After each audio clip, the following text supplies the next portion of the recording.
Ladies and gentlemen, thank you for standing by, and welcome to Gildan Activewear's 2026 Q2 earnings conference call. Please be advised that today's conference is being recorded. I would now like to hand the conference over to Jessy Hayem, Senior Vice President, Head of Investor Relations and Global Communications. Please go ahead. Good morning, everyone, and thank you for joining us this morning. Earlier today, we issued a press release announcing our results for the second quarter of 2026, while updating our guidance for 2026 and maintaining our 3-year objectives for the 2026-2028 period. The company's management discussion and analysis and consolidated financial statements for the 3 and 6 months ended June 28, 2026 are expected to be filed with the Canadian Securities Regulatory Authorities and the U.S. Securities and Exchange Commission today, and will also be available on our corporate website. Now joining me on the call today are Glenn Chamandy, President and CEO of Gildan, Luca Barile, Executive Vice President, Chief Financial Officer, and Chuck Ward, Executive Vice President, Chief Commercial Officer. This morning, we'll take you through the results for the quarter, and then a question and answer session will follow.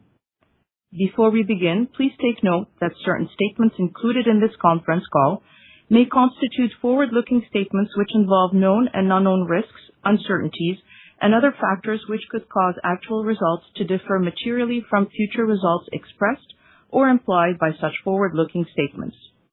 We refer you to the company's filings with the U.S. Securities and Exchange Commission and Canadian Securities Regulatory Authorities, including in the case of our full year and Q3 2026 outlook and our 3-year objectives for the 2026-2028 period, as well as certain risks and assumptions related thereto, our earnings press release dated July 30th, 2026. During this call, we will also discuss certain non-GAAP financial measures. Reconciliations to the most directly comparable IFRS measures are provided in today's earnings release, as well as our MD&A. Before I turn it over to Glenn, a few items to note. We may refer to Hanes brands as Hanes throughout this call. And earlier today, we also announced that we entered into a definitive agreement to divest the Hanes brand's Australian business, which we refer to as HAA. Remember that HAA had been classified as held for sale and reported as discontinued operations since the fourth quarter of 2025. As such, unless otherwise indicated, the figures we will be discussing today are from continuing operations and therefore exclude the results of the HAA business. And now, I'll turn it over to Glenn. Thank you, Jessy. Good morning, everyone, and thank you for joining us on this call. As we highlighted this morning's press release, we delivered strong results in this quarter as our team continued to execute with discipline against our strategic objectives. Our second quarter net sales from continuing operation were $1.58 billion, up 72% versus last year, primarily due to the Hanes brands acquisition. We also delivered second quarter adjusted diluted earnings per share from continuing operations of $1.28, up 32% compared to last year. Furthermore, we updated our 2026 guidance, which Luca will review, and we maintain our 3-year objectives for the 2026-2028 period. We are very pleased with the excellent progress we are making with our integration of Hanes brands. Only 8 months following the close of this transformational acquisition. In fact, we are well on track to generate approximately $100 million of targeted synergies in 2026, with the vast majority of these initiatives planned for this year already implemented. The actions we have taken so far in order to optimize our manufacturing and supply chain network are making our combined businesses more efficient. As we exit 2026, we expect these benefits to become increasingly visible in our operating performance, setting us up favorably to deliver the next $100 million in targeted synergies we have identified for 2027. Furthermore, we are optimizing our distribution capabilities and standardizing our key IT, manufacturing, and supply chain processes across the combined business. We continue to expect approximately $250 million of annual run rate cost synergies over the next 3 years, while pursuing additional opportunities beyond our current target as the integration progresses. Now, from a commercial and market backdrop perspective, the proactive reduced sell-in we undertook, which we announced in fourth quarter of 2025, is now complete. With our wholesale business is performing well, with the continued share gains, strong brand momentum, and market trends improved in June. In retail, the environment was more measured, but our brands are performing. So while we are prudently planning around a current soft retail backdrop, we are also very focused on the opportunities ahead. We announced this morning that we also expect to receive approximately $220 million of IEEPA tariff refunds in 2026. A significant portion of these tariff refunds represent the non-recurring benefit, which is primarily tied to fiscal 2025 and products manufactured in our Asian hub. This portion of the refund will be reinvested into new incremental strategic growth initiatives in the second half of 2026, mainly to elevate the Hanes brand portfolio, such as improving product quality, investing behind the brand, retail marketing, and accelerating product innovation and packaging enhancement to support stronger growth over time. Chuck will provide more details in a moment. In addition, a sizable portion of the refund reflects the recurring benefit, because following recent changes in U.S. tariff policy, tariffs no longer apply to apparel qualifying as originating under CAFTA-DR, which is a structural benefit for the company going forward. As a result, our updated 2026 guidance reflects the structural tariff benefit and underscores the underlying earnings power of the combined businesses as we exit 2026, and a foundation for further earnings growth in 2027. Lastly, we also announced this morning that we entered into a definitive agreement to sell HAA.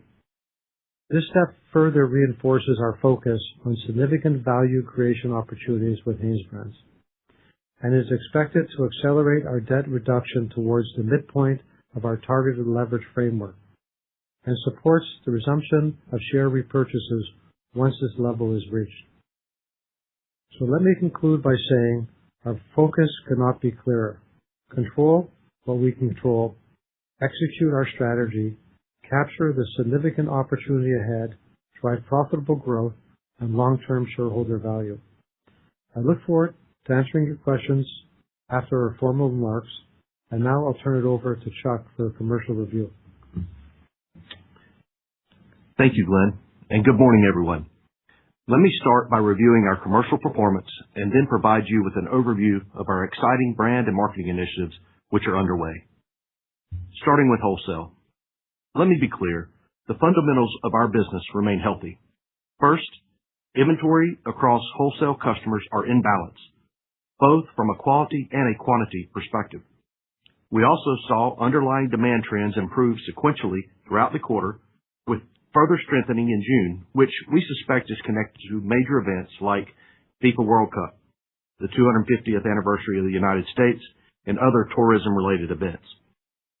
Q3 started a little softer, and it's been tougher to call a trend as the Middle East conflict resumed and cautiousness in the broader market became more pronounced. In the second quarter, we continued to gain share in key growth categories such as ring spun and fleece, supported by our product innovation. We also continued to see strong momentum for Comfort Colors, American Apparel, and Champion, each delivering double-digit sales growth in the second quarter.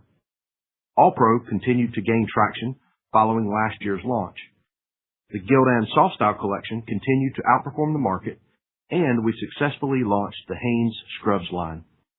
And for those of you that attended or will be attending a Bruno Mars concert, you'll see that Comfort Colors is now the official apparel partner for the Romantic Tour in Europe and in the United States.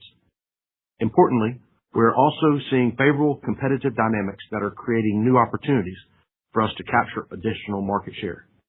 For example, similar to what we have done with Comfort Colors, we are making targeted investments in our American Apparel brand to further capitalize on the continued premiumization that we're seeing in the market.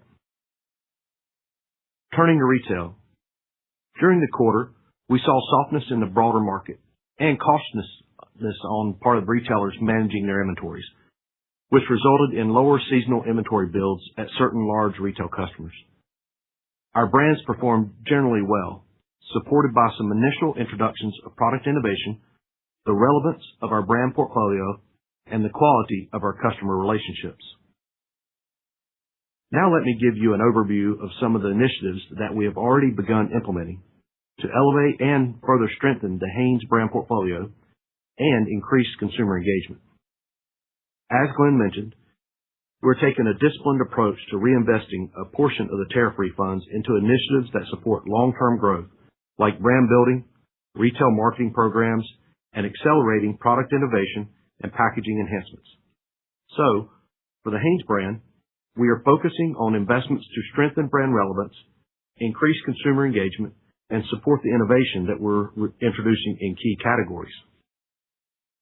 We have already begun this work with a bold refresh of the brand platform for Hanes, which is now live in the market and is backed by consumer research.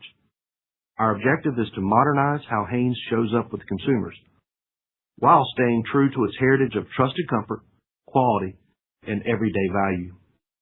We will bring this to life across key consumer touchpoints, including digital, social, streaming, retail media, online shopping channels, and select high-visibility placements, with a clear objective: to deepen the engagement, to strengthen the Hanes brand portfolio, and to support profitable growth over time. Our accelerated and expanded investment substantially increases the scale of our reach. We expect the campaign ecosystem to deliver about 1 billion impressions and reach approximately 120 million consumers, allowing Hanes to reconnect with the majority of U.S. households, further supporting our product placement and demand. And with that, I will turn it over to Luca for the financial review. Thank you, Chuck. And good morning, everyone. Thank you for joining us today to discuss our second quarter results. Let me start with the specifics of the quarter, then turn to our 2026 outlook and guidance, and finally, the HAA sale announcement. First, the quarterly results. We reported strong second quarter net sales from continuing operations of $1.58 billion, up 72.3% year over year, and in line with guidance of approximately $1.6 billion. The increase reflects the Hanes brand's acquisition, partially offset by the impact of integration initiatives announced in the fourth quarter of 2025 to optimize our manufacturing footprint and accelerate synergy capture.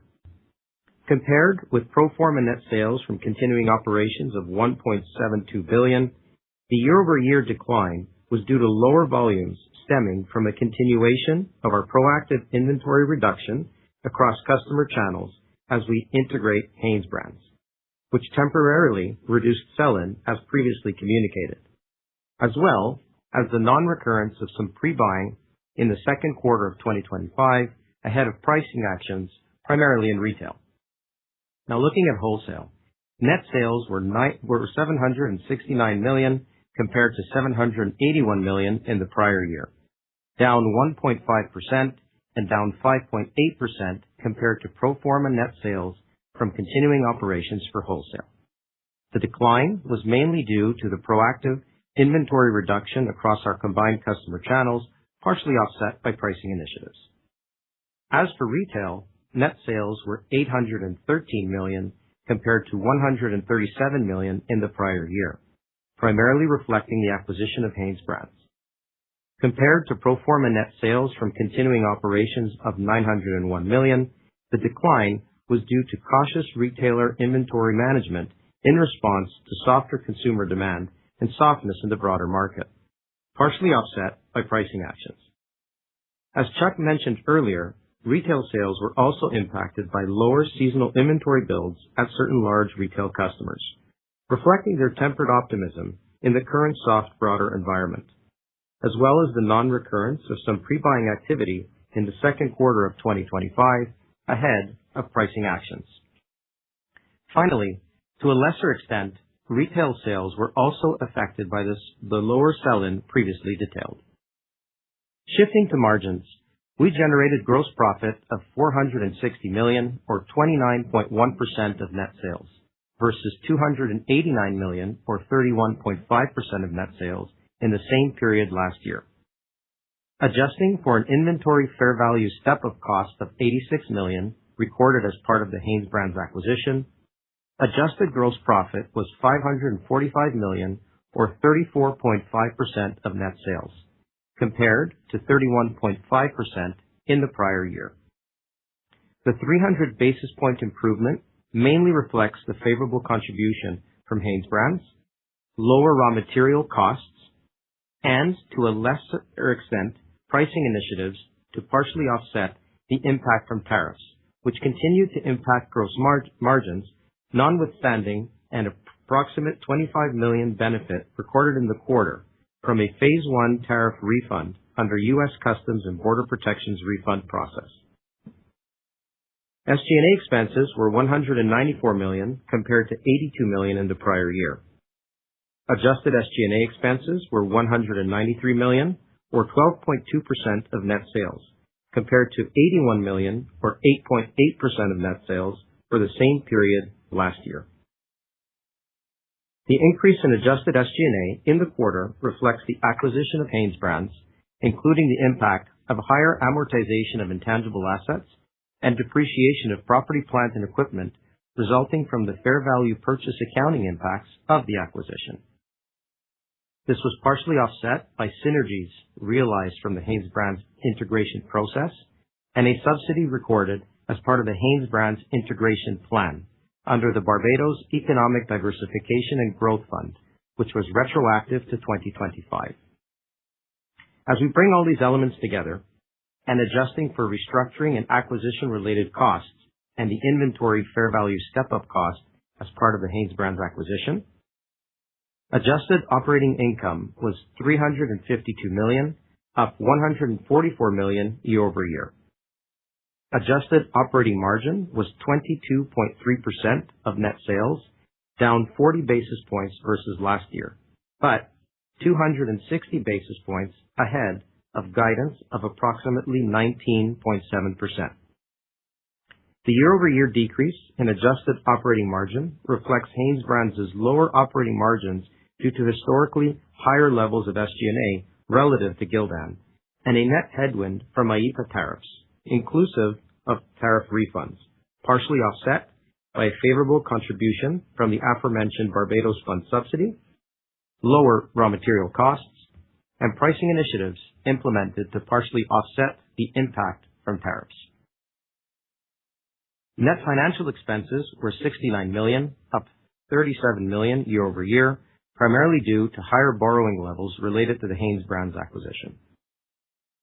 Taking into account all of these factors and a higher outstanding share base as a result of the acquisition, GAAP diluted earnings per share from continuing operations were 49 cents compared to 91 cents in the prior year. Adjusting for restructuring and acquisition-related costs, the inventory fair value step-up cost, and an income tax recovery of $29 million related to restructuring charges and other adjustments, adjusted diluted earnings per share from continuing operations were $1.28, up 32% from 97 cents in the prior year. Adjusted diluted EPS from continuing operations includes the positive impact of 11 cents per share from the IEEPA tariff refunds in the second quarter of 2026. Now turning to cash flow and balance sheet items for the first half of 2026. Cash flows from operating activities, which include discontinued operations, were $68 million compared to $46 million in the prior year.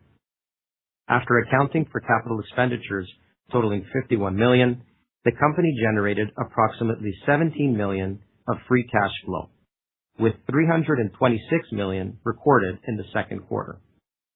As planned, during the first half of 2026, we returned $92 million to shareholders through dividends. We ended the first half of 2026 with net debt of about $4.69 billion and a leverage ratio of 3.2 times net debt to trailing 12 months pro forma adjusted EBITDA. Now turning to the outlook. For 2026, and with respect to our continuing operations, we are updating our full year guidance as follows. Revenue is expected to be at the low end of the previously communicated range of $6 to $6.2 billion. Full year adjusted operating margin of approximately 21.8% compared to previous guidance of approximately 20%. Adjusted diluted EPS in the range of $4.65 to $4.75, an increase of approximately 32.5% to 35% year-over-year compared to previous guidance of $4.20 to $4.40. CapEx to come in at approximately 3% of net sales, and free cash flow to be approximately $1 billion, compared to previous guidance of above $850 million. The assumptions underpinning our updated outlook are detailed in our press release issued earlier today. Notably, our outlook includes approximately $220 million in expected IEEPA tariff refunds under U.S. Customs and Border Protection's refund process, which was initiated in the second quarter of 2026, with most of the refunds anticipated to be recorded during the third quarter and inclusive of approximately $25 million recorded in the second quarter.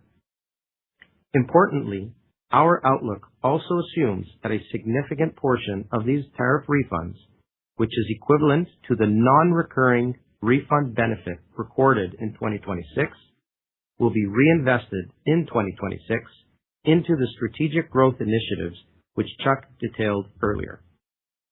Said differently, we are reinvesting the portion of refunds that relates to IEEPA tariffs paid in fiscal 2025, as well as IEEPA tariffs paid in 2026 on products manufactured in our Asian hub, which were subsequently subject to the Section 122 and Section 301 tariffs.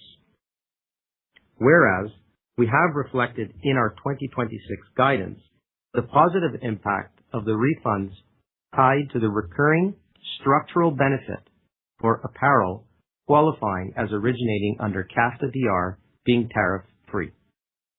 As such, we believe that our updated 2026 guidance for adjusted operating margin of approximately 21.8% and adjusted EPS of $4.65 to $4.75 reflects the underlying earnings power of our combined business as we exit 2026. It's a relevant base for future comparison, providing a strong foundation for further growth in 2027. Finally, we have also provided guidance for our third quarter.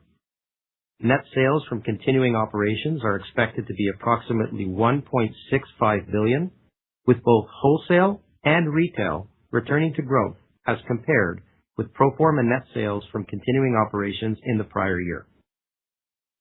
Adjusted operating margin is expected to be approximately 26% compared to 23.2% in the prior year, reflecting the significant anticipated tariff refunds positively impacting gross margins, the flow-through of realized synergies, and the Barbados subsidy, partly offset by higher SG&A levels due to the reinvestment of some of the aforementioned tariff refunds, as well as higher amortization of intangible assets and depreciation of property, plant, and equipment resulting from the fair value purchase accounting impacts of the HanesBrands acquisition. And lastly, the adjusted effective income tax rate is expected to be approximately 18.5% in the third quarter of 2026.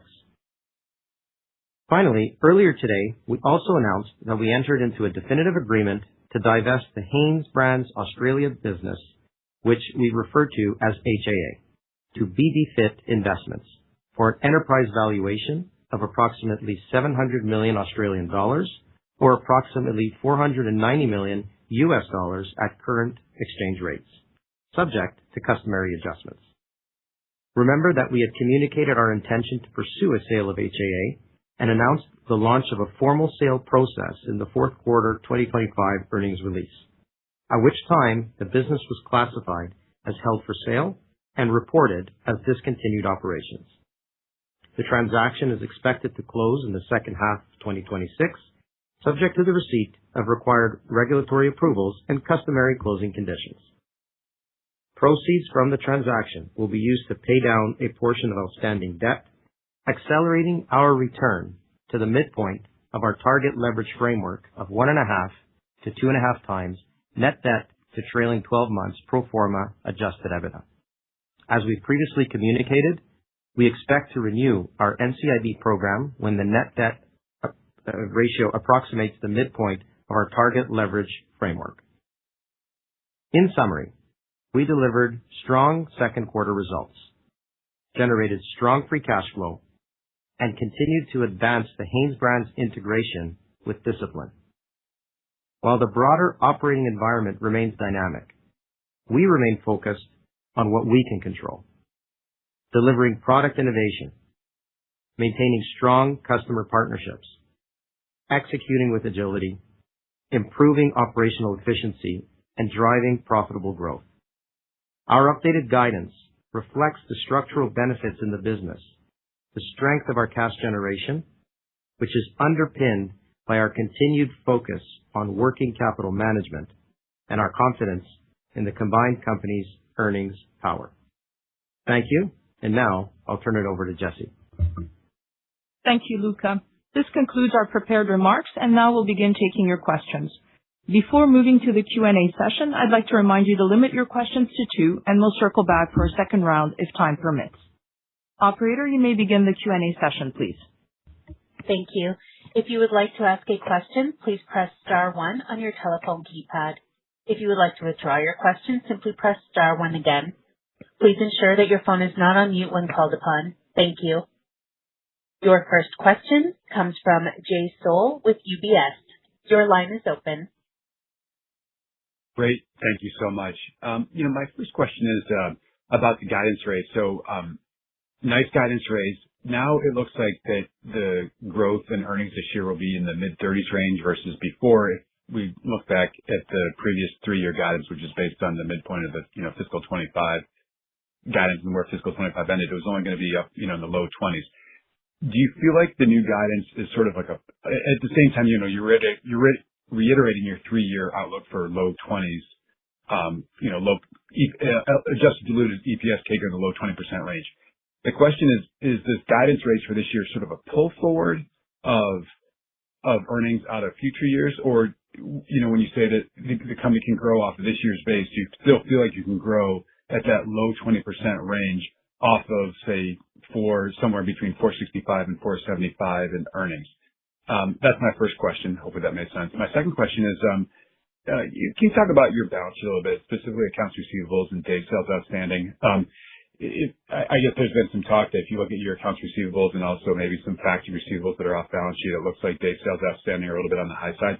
Can you just explain why that is and sort of, what the implications are for your business and what you see from that part of the balance sheet going forward? Thank you. Okay, thanks for your questions, Jay, and good morning. So on the first question, first of all, the short answer is yes, and I'll give you the context, okay? So when we take a look at the updated guidance range, which is now from an adjusted operating margin perspective, 21.8%, it's important really to understand the underlying assumptions there, okay?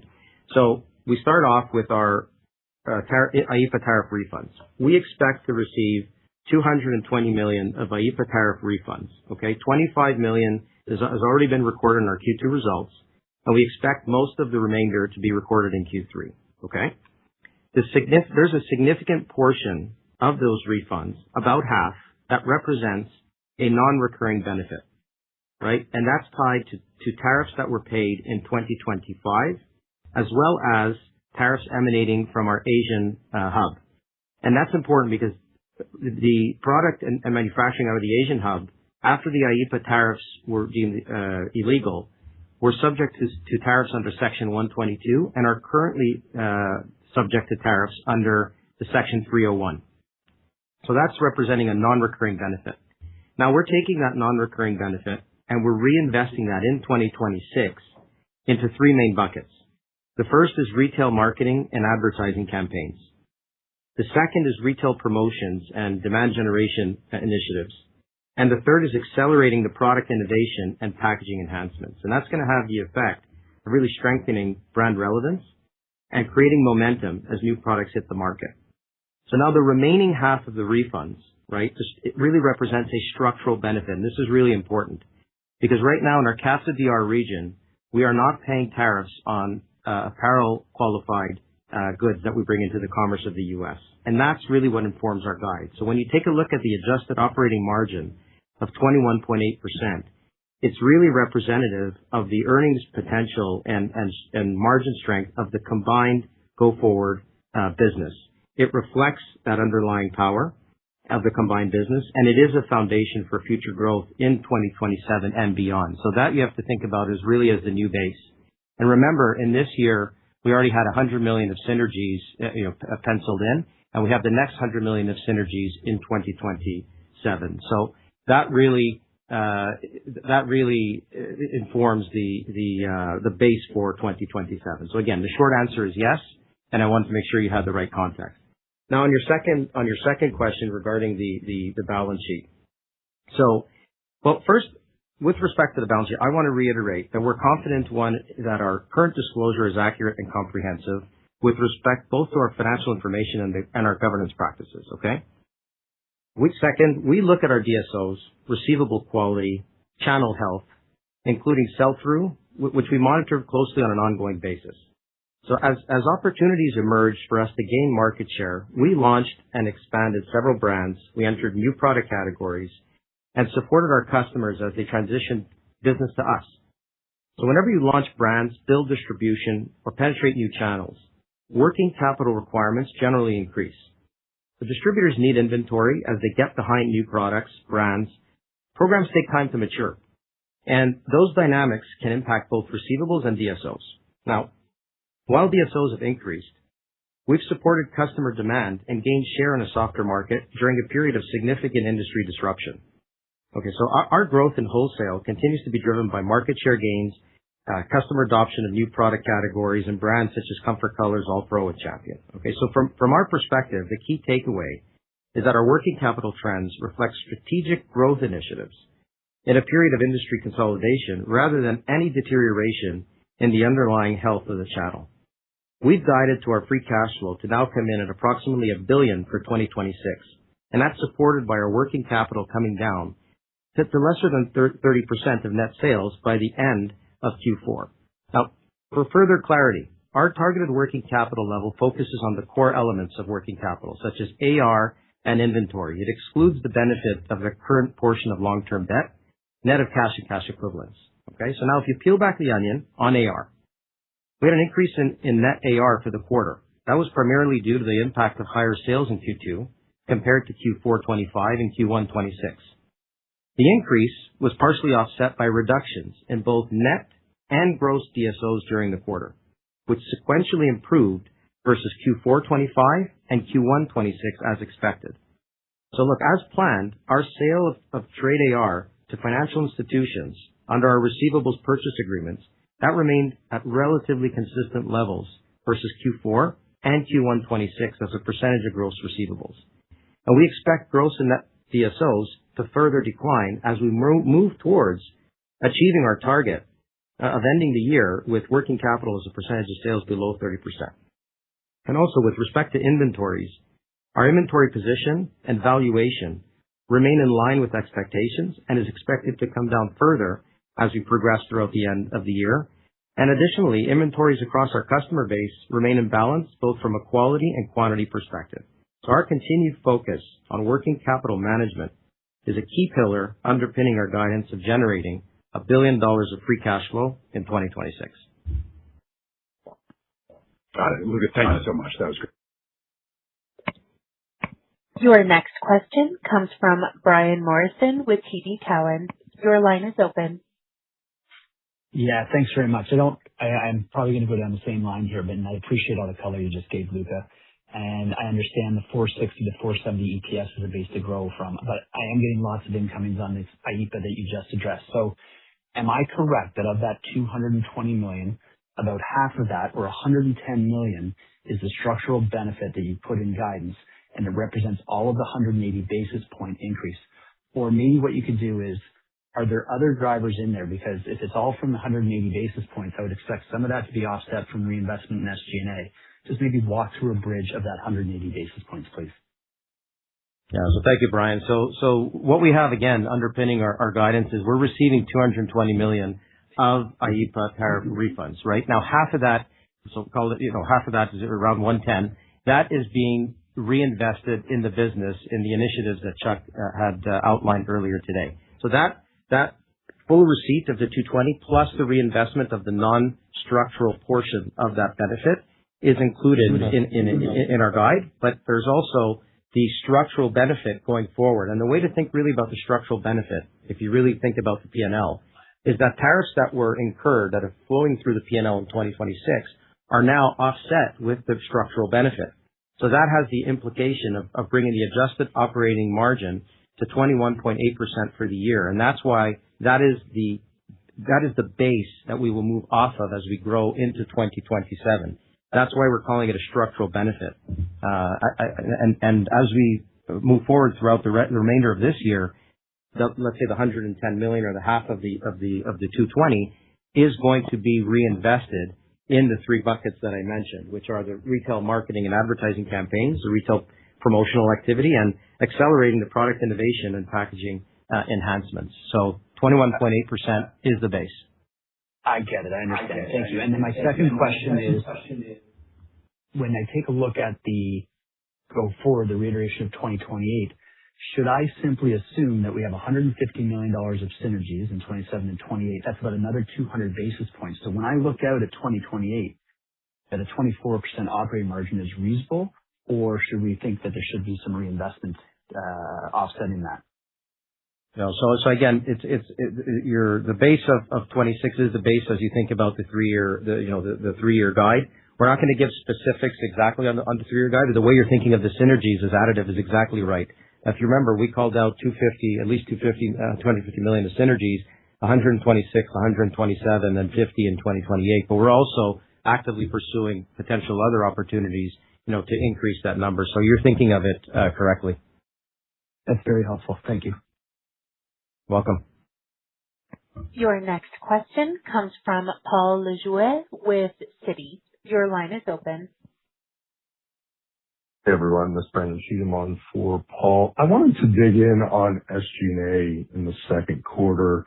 Just help me understand the Barbados subsidy that was realized in the quarter. How much of that was a makeup amount and how much will be going forward? And how should we think about SG&A for the balance of the year, excluding the incremental investments that you're making from tariffs, just to give us a sense of what we should build off of going into 27. Thank you. Yeah, thanks for your question. So starting with Q2, let's address the Barbados subsidy. So as we've articulated in the past, we're continuously looking at incentives from the jurisdictions that we operate in, and I think it's really important to understand that now that we've obtained the subsidy from the Barbados government, that this was always part of our original guide, and I'll explain to you why. In Barbados, they enacted in late 2025 the Economic Diversification and Growth Fund. Okay, we applied for a subsidy under that fund in early 2026, and that was really done as part of the Hanes integration plan. So what we've received is a multi-year subsidy. What was recorded in Q2 was around 37 million. 25 million of that is related to the 2025 year, and 12.5 is representative of the first half of 2026. But this was included in our original guide. It represents our workings with the jurisdictions that we operate in, and that effectively came through in the second quarter in terms of SG&A. In terms of the remainder of the year, we're giving you very clearly from an operating margin perspective that will be approximately 21.8%. What you will see with SG&A is that you're going to see an uptick in the SG&A percentage as you move through the third and fourth quarter versus the second, due to a portion of that reinvestment that we were articulating earlier. So again, I would point you to the 21.8% as the real basis for the year, and as you model the back half of the year, there would be an increase because of the reinvestment. Got it. And just to put a point on that, you are always baking in the $25 million catch-up in guidance for this year, but not necessarily including that specifically in 2Q. Is that the right way to think about that? Correct, because the enactment of the fund was in 2025. We were in an application process early in 26, and so timing and negotiation was the factor here. But that was always included in our original guide. Correct. Okay, thank you. And then just a follow-up, on the reinvestment, is there going to be any potential timing issues? Are you going to be able to redeploy the tariff refund all in the third quarter, or could there be some movement between 3Q and 4Q? Thank you. So the bulk of the refund we're anticipating to come into the third quarter, but our initiatives will be across the third and the fourth quarter, the reinvestment. Appreciate it. Thank you and good luck. Thank you. Your next question comes from Luke Hannan with Canaccord. Your line is open. Thanks. Good morning. I wanted to get into Q3. First of all, maybe if we could just get a better understanding of POS trends quarter to date, but then more specifically, I think you had talked about growth returning in both wholesale and retail. If you can frame up for us, particularly at retail, where it sounds like the consumer is a little bit softer, where that growth is going to be coming from. Thanks. Okay, thanks for your question. So really, to understand the growth profile of the third and fourth quarter, what I would actually do is start to really give you a bit more context on the full year. So our guidance range for the top line was $6 to $6.2 billion, right? And what we articulated previously was that really what governed the bookends of that range was effectively the macroeconomic environment, right? And the market assumptions. And our market assumption when we provided guidance last time was effectively that the market would be flat to up low single digits. Okay. So the first thing to really understand is that going forward, what we've done is we've baked in a market assumption that is flat to low single digits. And why that is the case is that effectively what we saw predominantly on the retail side is that the market weakened in June. And we've been cautious with that assumption as we move forward. So then when you look at the full year, now we're calling that we'll be at the low end of the 6 to 6.2 billion. When we look specifically now at the third quarter, both wholesale and retail are returning to growth. Why? A few reasons. One is that the proactive reduction of inventories and reduction of sell-in, that's complete, as Glenn articulated. So with that behind us, the underlying business is growing. The fundamentals remain healthy in wholesale. We continue to take share in a down market. We have a fleece, for example, sell-in that we articulated that would be pushed from the second quarter more to the fourth quarter, which was in line with when customers really need it. And growth categories such as comfort colors continues to grow really well. Ring spun, American Apparel, Champion. So the underlying health in the wholesale is strong. When we take a look at retail, even though the market has weakened, we continue to have real good strength in underwear. We have visibility on the wraparound of some of the 2025 programs, some of the new programs that are hitting this year. So, the third quarter returned to growth. But then when you look at the full year, knowing that you'd be at the low end of 6 to 6.2, and you understand where we are in the third quarter with revenue approximately 1.65 billion, it implies strong fourth quarter from a sales perspective. And what gives us that confidence is really, I would say, 5 categories. Again, I'll reiterate that the proactive lower sell-in is now complete as of Q2. So that's one thing. 2, I mentioned fleece sales are pushed closer to when customers need it. And that's going to be really a shift from Q2 to the fourth quarter. Some new programs, wraparound, plus line of sight on other programs kicking in. And there is also a factor of easier comp on the HBI legacy sales between the third and the fourth quarter. And we're also going to start to see some of the positive effects of the reinvestment initiatives and retail promotional activity. So that's what's underpinning the strength in the fourth quarter.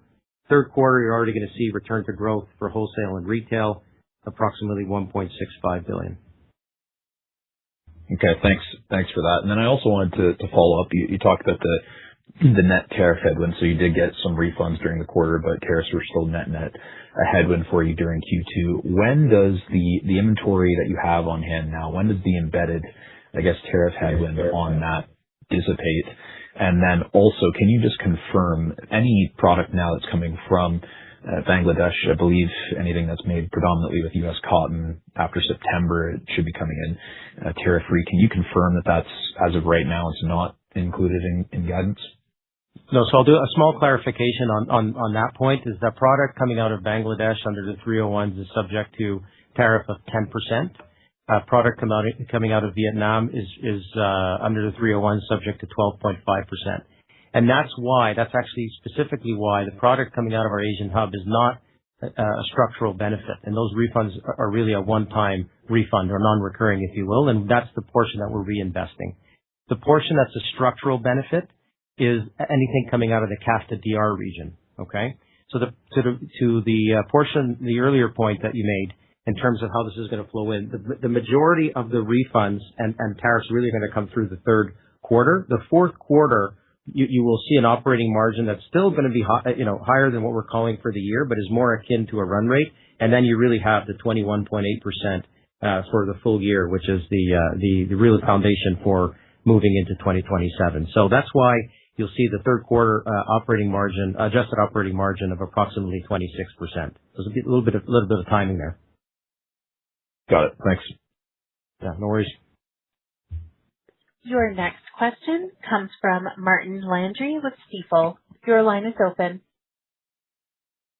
Hi, good morning. I was wondering if you could talk a little bit about the wholesale segment, the performance of your point of sale, and how the industry performed as well during Q2. That'd be super helpful. Yeah. Good morning, Martin. From the wholesale segment perspective, the market continued to be down low single digits. We performed better than that. We were on the upper end of low single digits up. We continued to outperform the market and take share in Q2. And as I mentioned in my comments earlier, the market improved sequentially throughout the quarter, with June being stronger, but some of that was the tourism piece. Really the drivers for us in that market continue to be Comfort Colors, which we talked about, American Apparel and Champion, which all grew double digits and continue to grow quite well. And really just the premiumization of the market, and we continue to bring products to that market. So we've been able to take share in a down market in the wholesale segment. Okay, that's helpful. And just switching gears, Glenn, I was wondering if you could talk a little bit about Hanes' products, during that transfer and now on a go-forward basis. Did you rationalize the SKU count at Hanes? Did you prune some of their SKUs? And how much innovation do you expect to bring to the Hanes product line next year?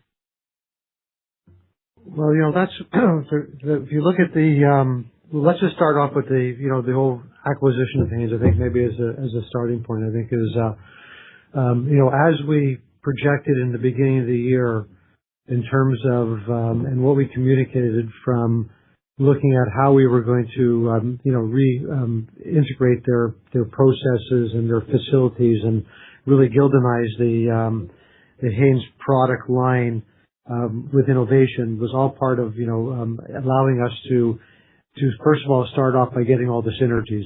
So if we look at the 2026 this year, we implemented about $100 million worth of synergies, and these are all implemented and flowing through.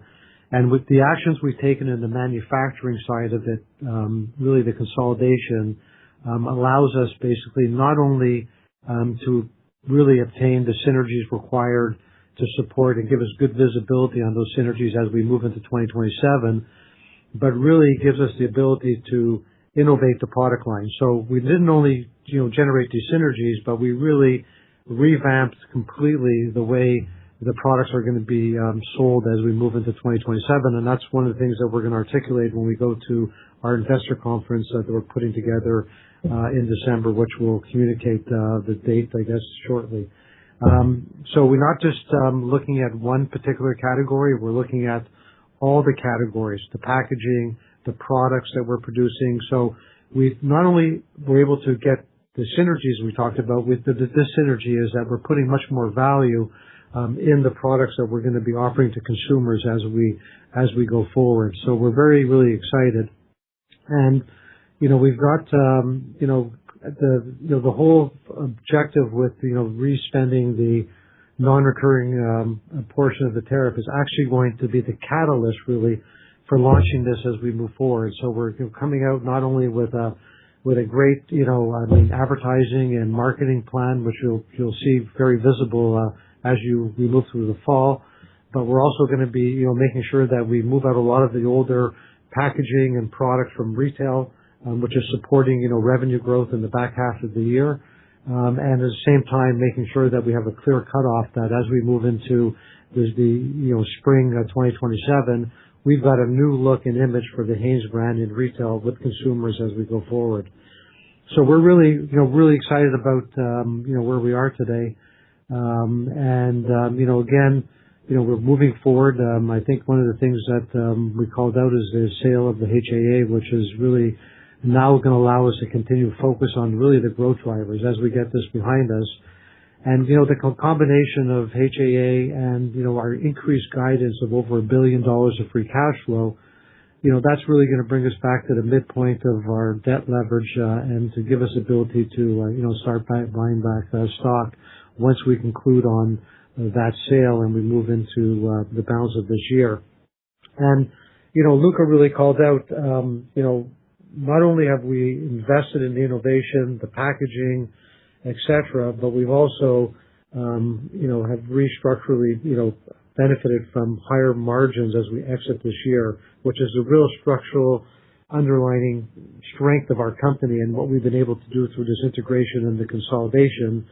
And that's really the base on which we have to grow into 2027 before we really add on the next layer of $100 million synergies and also lower interest rates as we move into 2027. So, the combination of these two companies, we think that, we've done a great job. We're excited about our innovation. We've taken Hanes from an operating margin company with the low teens and really, as I think we've, accelerated that, to be in line more closer to where we were with Gildan as we exited 2025 as a base. So, we really look at that's really the power and the value creation that we've really, I think, in a very short period of time been able to complete. And not only that, but with the reinvigoration of the product, the Hanes, the marketing, and all the things we're doing, we're very excited about the longer term perspective. And it's very important to understand is that you have to build a foundation. And, Gildan has always looked for the long term, and building a foundation is a key thing. And we're building a foundation both in earnings, product, and we think that, that's going to be very powerful as we move into the future. And we're very excited to show everybody in December exactly what we're doing. Super. Thank you for all the color and best of luck. The next question comes from Vishal Shreedhar with National Bank. Your line is open. Hi, thanks for taking my questions. With respect to the refund of the tariffs and just referring to the wholesale industry and, the tepid volumes, Gildan has a history of taking prices down. So should we anticipate that the prices may come down in the future, given that you've gotten the tariffs back and that was one of the causes of price increases in the past? And should we anticipate that, or do you expect you to hold the margin benefits that you've got from the prices and the refunds?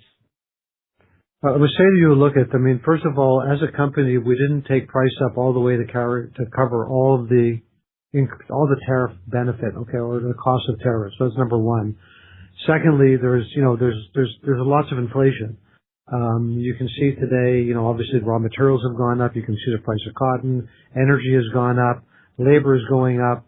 So there's a lot of structural inflation, still in the environment. So I would say to you, that, we don't see any movement necessarily on structural price changes as we go forward. Okay. And with respect to the refund portion of the IEPA benefits, it's a big number that you're reinvesting, and you indicated that we should see some of that revenue benefit starting to flow through in Q4.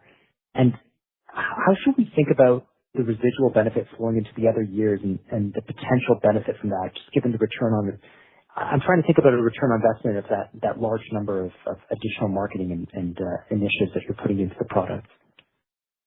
Well, I think, Michelle, thanks for your question. I think that's exactly it, is that we make sure we really take a look at the return before spending, money and spending our capital. So we saw this as an opportunity, and I do think it's really important to understand that this isn't something that, fell into our lap. We've been monitoring the situation with tariffs for quite some time. We are very plugged in from an information perspective, and so we anticipated that tariffs were going to be coming off. And even though that we had not previously included any of the refunds in our guide, because we have to go through a process with U.S. Customs and Border Protection and so forth, the anticipation was there. They were deemed illegal very early in the year. So the team, as a team, we really start to focus on, we anticipated that this was coming, and where are we going to put that capital? And so this was really put through really in three categories, which I would say is quite surgical, right? So the first category, again, is retail marketing and advertising campaigns, retail promotional activity, and accelerating the product innovation and packaging enhancements that Glenn was alluding to. What is the impact of that? The impact is that you're already starting to create additional strength and brand relevance, and you're creating that momentum as the new products will hit the market. So again, we've also articulated today, right, that from a 3-year perspective, there's no change to our expectations.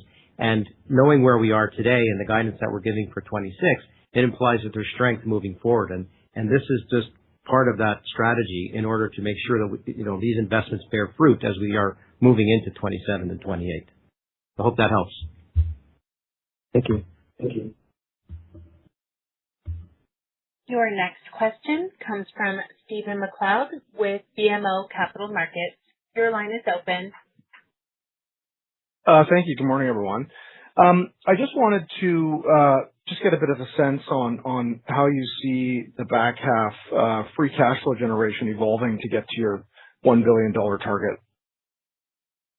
Sure. Thank you for your question. So as you mentioned, we're calling for approximately $1 billion of free cash flow this year. So the underlying contributors have always been the same, right? The synergies coming through, the focus on our working capital, as a percentage of sales, coming down to the end of the year at a level of sub 30%. And again, I do want to, just for clarity, articulate that when you look at for example, our disclosures on total working capital, we're really focused on the main elements, right? The AR, our inventory. So we're not taking that benefit of the current portion of long-term debt net of cash and cash equivalents. So the core real working capital coming down to a position of lower than 30%. Obviously, we have the impact of tariff refunds, net of the reinvestment and so forth. Now, in terms of the pattern of free cash flow generation, the way our business is structured is the first quarter is typically a cash consumption quarter. We've now returned to free cash flow generation this quarter and at a level of around $326 million. So when you do take a look at the second half, that's where the bulk of the $1 billion will be generated.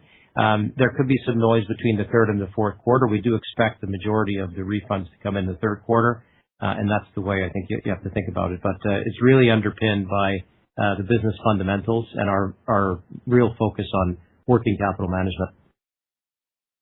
Okay, that's great. Okay, thank you. And then just coming back to the sort of balance sheet questions around the DSOs, do you have a target in mind or a sustainable level that you expect to be at when we think about the combined business and all the moving parts that we have in the business right now with respect to the sales backdrop and some of the tariff impacts? So for us, very focused on the balance sheet. The balance sheet is very important. Again, I want to reiterate that bringing working capital to a level that's sub 30% requires not only focus on AR, DSOs and so forth, but as well as inventory. So I do think it's important to recognize that over the last few quarters now, there has been an improvement in our DSOs, and that's purpose. That's come in as planned. If you really take a look at our AR position at the end of the second quarter, the sales for the quarter, and you take that over the 90 days of the quarter, you would have seen an improvement in gross DSOs and in net DSOs, which is notable, right? Versus the first quarter and versus the fourth. So that's coming in as planned. Also, as previously articulated, in terms of our sale of receivable program, that's a program that we have in place, and we continue to operate with that program. Remember, our sale of trade receivables, it's a standard business practice. It's a tool to optimize working capital and lower your interest costs. So we've engaged in this practice since 2016, and we'll continue to do so. And our sale of receivable program is a true sale program without recourse. Okay, so given the full credit risk is transferred, and in our case, to a third-party financial institution. And the amounts used, right, as a percentage of gross AR have been pretty consistent between the first and now the second quarter as a combined business moving forward. So very strong focus. It's a key pillar to generating $1 billion of free cash flow, and that's where the focus remains. That's great. Thanks for the color, Luca. I appreciate it. Your next question comes from John Zamparo with Scotiabank. Your line is open. Thank you. Good morning. I want to ask about the buyback program, and I wonder, given the potentially greater earnings power from Gildan moving forward from the structural portion of the tariff changes, does that make management or the board contemplate a buyback program that could begin before reaching 2x leverage? Thank you for your question, John. I think, again, the focus on the balance sheet, now we spoke about working capital, but also the focus on the balance sheet is making sure that we maintain an investment-grade balance sheet. Coming together after the transaction, that was very important to us, allowed us to take advantage of interest rate favorability, which by the way, from an interest perspective, with everything that's in the guide, plus our investment-grade balance sheet is going to give us favorability in the second half versus the first half. So very focused on that, but also very focused and mindful of returning capital to shareholders. So we have to balance the two. And we've been very consistent with our approach to capital allocation, where we've articulated when we approximate, returning to the midpoint of our targeted range of 1.5 to 2.5 times, we would then reinitiate our share buyback. We expect to reinitiate our share buyback program. So we're also very pleased, as we announced today, the definitive agreement for the divestment of HAA. That's going to accelerate that process. We expect that transaction to close in the second half of 26.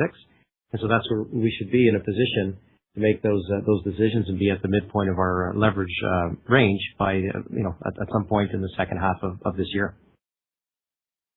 Understood. Okay, thank you. And then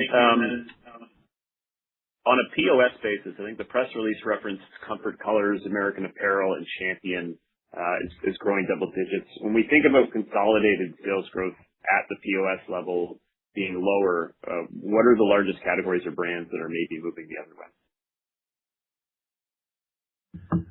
Well, I think, as we talked about, there's premiumization in the where where that's the reason we're continuing to move in those brands.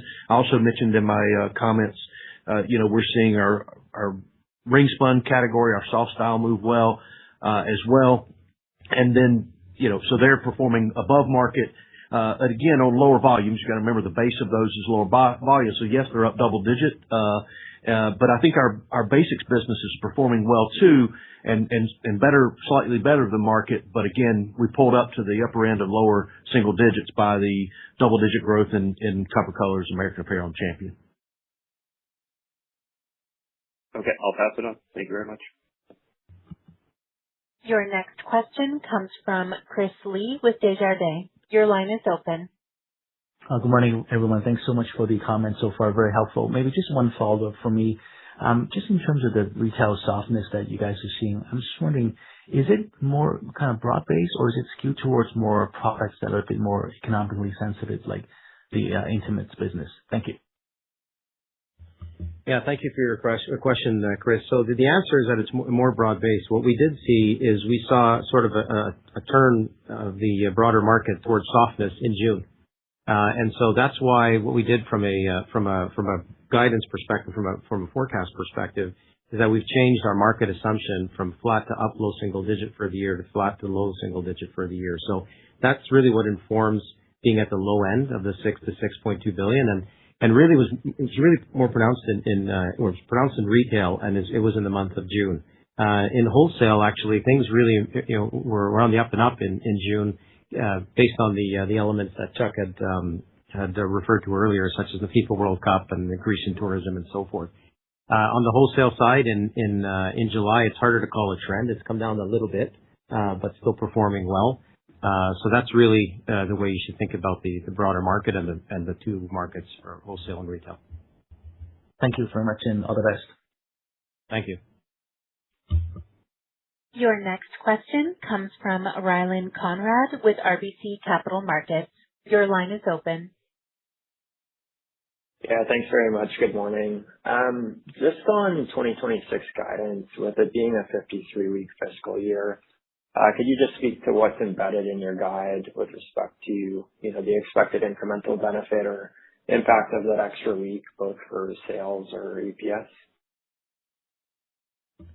Yeah, thank you for your question, Rylan. So, that's been penciled into our original guide and continues to be penciled in to the guide that we're giving today. There is that 53rd week. And we do have, again, to a much, I would say, lower degree, is that you see that also contributing to the fourth quarter versus the third. Okay, got it. And then just on margins and more generally the inflationary pressures, I know you have good visibility on input costs, including cotton and energy for 2026 with hedging programs. But I'm curious if you've observed competitors across the industry take pricing to offset any of those inflationary pressures, and whether that's maybe an opportunity for you to widen the price gap to competition and gain more share going forward. Well, I would say to you, look, we're structurally, I think, sound in terms of our manufacturing footprint, our cost structure. We've always been the market leader, and always been the price setter. So, look, I would say to you that inflation is relative, is in the market between labor, energy, raw materials, et cetera. So, we're going to continue to, pursue the best strategy like we've done historically, is making sure we're the market leader. At the same time, balance that out with making sure that we're optimizing our operating performance and creating long-term shareholder value, which we've been doing. So I think we're well balanced. Okay, got it. Thanks very much. Your next question is a follow-up from Brian Morrison with TD Cowen. Your line is open. Sorry to prolong the call. Just a quick question. With respect to the tariff refunds, the $220 million, can you just remind me what tariffs these fall under? Were they Section 301s? What tariff refunds are you receiving back? Sure. Thanks, Brian. So just to be very clear, those are IEEPA tariffs that were deemed illegal, and those are the refunds that we are receiving through the process that was opened up by the U.S. Border and Customs Protection. It's exactly the IEEPA tariffs. Sorry, I should have known it was IEEPA. I shouldn't have said 301. I apologize. But in terms of the amount, was it 10% on Honduras? Where are they coming from specifically in terms of regions? So, yes. So there's three elements, right? There's the tariffs that we paid in 2025 with respect to CAFTA DR, as well as tariffs that were paid from our Asian hub, right? So that's, if you think about it again, it was around half and half, right? So the structural benefit is that we're no longer paying tariffs, neither under Section 122 or under Section 301 for our production and our supply that's coming out of CAFTA DR countries, right? So that's at 0% because our product is qualified trade coming into the U.S. Where we continue to pay tariffs is in Bangladesh under Section 301 at 10% and Vietnam under Section 301 at 12.5%. Those are the two numbers you have to keep in mind, and CAFTA DR at 0. That's the structural benefit. Thank you, Ken. No worries. Thank you. This concludes the question and answer session. I'll turn the call to Jessy Haim for closing remarks. Once again, we'd like to thank everyone for joining us and attending our call today, and we look forward to speaking with you soon. Have a great day. This concludes today's conference call. Thank you for joining. You may now disconnect.